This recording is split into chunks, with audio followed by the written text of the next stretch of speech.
Hello, my name is Peyton Clancy Fairbanks with Cornerstone Real Estate. And for the life of me, I was looking and looking and looking, trying to find good news articles in real estate today to try to talk about. But they all just look very similar. Spokane and Coeur d'Alene among most overpriced real estate market in the nation. The odds of a home price correction just spike. The interactive chart shows if your local housing market is at risk.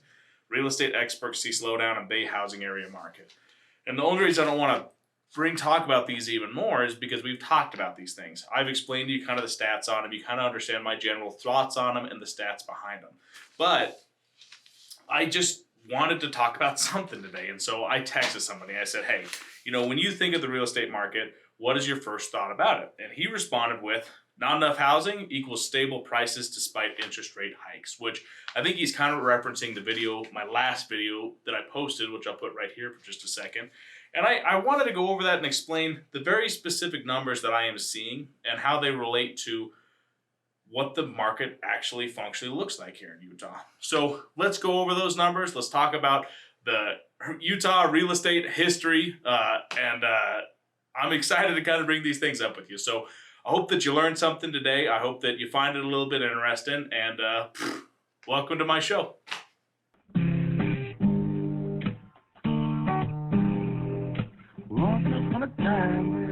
So when you're looking at the housing market, I've been showing it on a very micro scale. What does it look like over the last 2 years? And today what I really want to dive down into is what does it look like for the last 10, 12 years?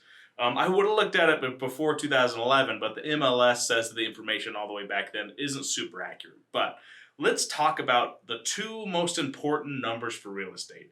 The demand of real estate, how many homes have sold, and the supply of real estate, how many listings are currently on the market. So let's start first off with supply. And how do I measure supply? It is by the active homes on the market on a specific day. Just trying to narrow it down so that we can create specific numbers. And so that day that I chose was the first day of this month, May.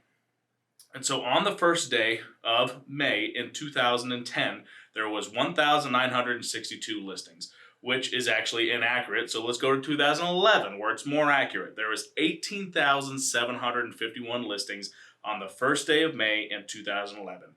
2012, there was 14,410, 13, 11,874, 14, 14,149, 15, 11,479, 16, 8,860, 17, 7,333, 18, 6,968, 19, 8,621, 2020, 7,767, 2021, 2,427, 2022 of this year, so like 30 days ago or whatever, 3,620. And so what does that look like, let's say, between 2015 and 2019, before the coronavirus?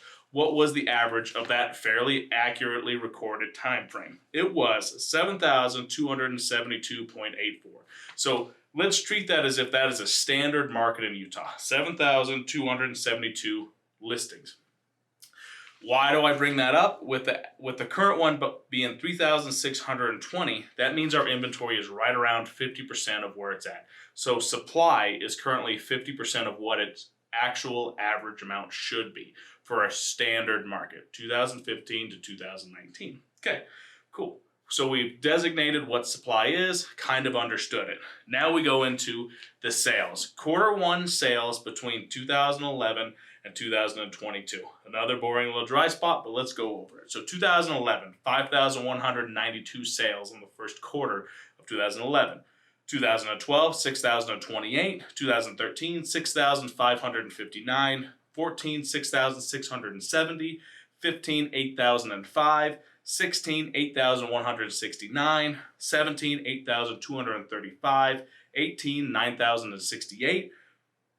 19, 8,390, 20, 9,129, 21, 9,155, 22, 8,971. So once again, that's the demand. And so the average demand for the time frame that I was talking about earlier, before the coronavirus, 2015 to 2019, first quarter, the demand on average was 8,373 homes sold in the first quarter of the year. And so in 2022, there was 8,971 homes sold in the first quarter. So that is saying that demand is currently up by 7%.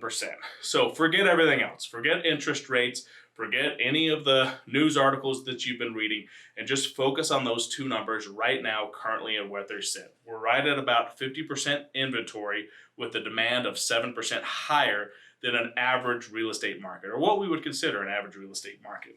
So then we talk about kind of something that's pretty simple as well. How do we make it so that, let's say we want prices to go up for whatever reason. I want my home value to increase quicker. How would we make that happen?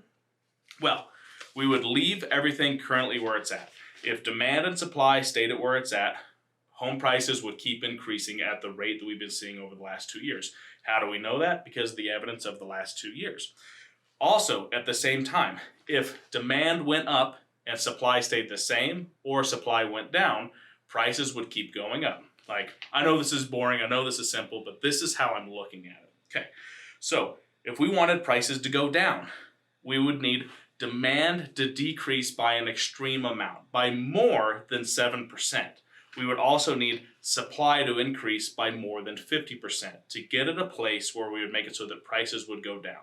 Or what if we wanted to start seeing prices stabilize? Or like I was talking about with my expectations, is start leveling out a little bit. What would need to happen? Well, supply would have to go up right around 50%, and demand would need to go down right around 7%. And this is why I think this is where the market is going, is because we're starting to see supply start to go up. I think currently, actually on today, we have 5,000 listings currently, which is showing that it's even higher than the 50% that we were originally at on the first of this month. On demand, I don't really know what that stat is yet. I would have to look at it at the end of the month or the end of the quarter. But the assumption is demand for the first quarter of 2022 was lower than demand was in the first quarter of 2021. So we're starting to see demand go back to those levels that they were at before. Now, why do I think it'll be similar to 2015, 2019? Because the interest rates in 2015, 2019 were similar to the interest rates we have now. 5.1% isn't insane. It's not crazy. It's actually something that's pretty standard at those times. That is why I think that things are going to level out. It's because these stats that I've kind of shown you. I think that the supply and the demand are going to start leveling out, and that's how we get to those expectations. I hope that that kind of answers your question. I hope it mostly, forget questions or anything like that. Hope that helps you understand the numbers that I actually see as dictating if prices are going to go up and go down. Because we can bring up all of these other numbers with the coronavirus, with interest rates and everything like that. But what drives prices is supply and demand. And the indicators that do frame them are important. But at the end of the day, the only thing that matters is how many people are buying houses and how many houses can they buy. So hope this helped you out. Let me know if there's any other nuanced section of the Utah real estate market that you would like to know about. And Brian, I hope this answered your question. Let me know if it did. Let me know if it didn't. But other than that, my name is Peyton Clancy Fairbanks. Thanks for watching my show. Please like, please subscribe. It helps the channel. It helps me spread my message and everything like that. Hope you're having a great day, and bye-bye now.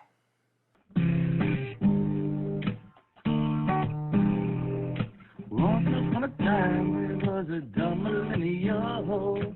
All he wanted to do was learn some stuff so he could grow. But we all know that it just ain't so. 'Cause he's dumb because he's a millennial, yeah, yeah. Dumb millennial, oh yeah, he's a dumb millennial, yeah, yeah.